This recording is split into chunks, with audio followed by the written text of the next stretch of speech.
அவங்க என்ன சொல்றாங்கன்னா மறைமுகமான கூட்டணி இருக்கா இல்லையா? நான் ரொம்ப தெளிவாக சொல்லியிருக்கேன். ஒரு தமிழ்நாட்டு அரசாங்கத்தினுடைய நிகழ்ச்சியில் எங்களுடைய மத்திய அமைச்சரை வந்து கலந்து கொண்டு சென்று இருக்கிறார்கள்.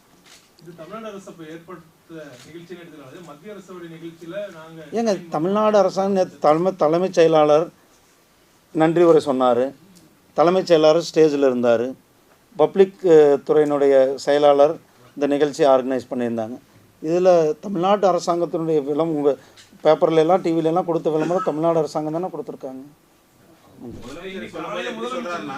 இது வந்து மத்திய அரசோட விழா, மத்திய அரசோட விழால ராகுல் காந்தி அவர்களை அழைக்கிறதுக்கு கொடுக்குறப்ப, அதாவது யார் அழைக்கிறதுங்கிறது அவங்களோட விருப்பங்கிற மாதிரி சொல்றாங்க. தமிழ்நாடு அரசாங்கத்தினுடைய சார்பில் ஏற்பாடு செய்யப்பட்ட நிகழ்ச்சி, மத்திய அரசாங்கம் அப்ரூவல் கொடுத்த அந்த காயினை வெளியிட்டிருக்கிறோம். போதுமா? வேற முதல்வர் ஆக முடியாது அப்படின்னு சொல்லிட்டு திருமாவளவன் சாத்தியம் இல்லை, நீங்க நினைக்கிறீங்களா?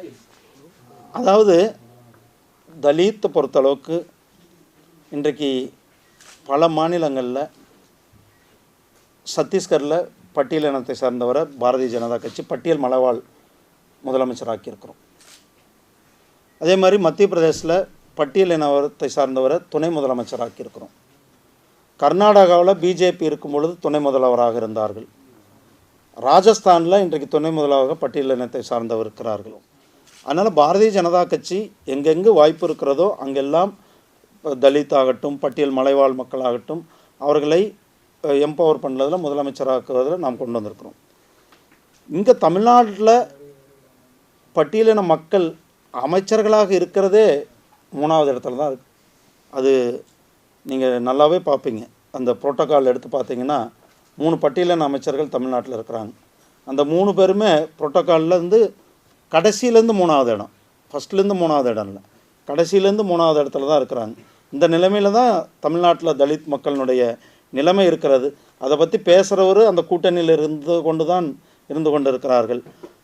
என்னை பொறுத்தளவுக்கு நீங்கள் திருமாவளவன் கேள்வி கேட்டதுனால தலித்துன்றதுனால திருமாவளவனை நான் வந்து இது வந்து அதிகாரிகள் இருக்கிற கூட்டம், நீங்கள் அரசியல் கேள்வி கேட்டீங்க. அவரை நான் பார்க்குறது அவர் ஒரு பர்டிகுலர் சமுதாயத்தினுடைய தலைவராக தான் அவர் வந்து தங்களுடைய கருத்துக்களை சொல்லி கொண்டு இருக்கிறார். குறிப்பாக இந்த இடஒதுக்கீடு விஷயத்தில் கூட 3% இடஒதுக்கீடு விஷயத்தில் அவர்களுடைய செயல்பாடு, அவர்கள் நடந்து கொண்ட விதம், அவர் ஒரு தமிழின தலைவராகவோ அல்லது அவர் ஒரு ஒட்டுமொத்த தலித் மக்களுடைய தலைவராகவோ தன்னை வெளிப்படுத்தி கொள்ளவில்லை என்பது தான் அவருடைய செயல்பாடுகள் எல்லாம் காட்டிக் கொண்டிருக்கிறது.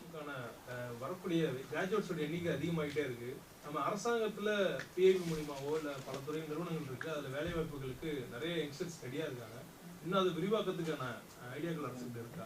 பாருங்கள், இன்றைக்கி காலம் ரொம்ப வேகமாக வளர்ந்துட்டு, ஏஐ என்று சொல்லக்கூடிய ஆர்டிஃபிஷியல் இன்டெலிஜென்ஸ் இன்றைக்கி ஒரு மிகப்பெரிய தாக்கத்தை ஏற்படுத்தி கொண்டு இருக்கிறது, குறிப்பாக ஒளிபரப்புத்துறையிலும் கூட.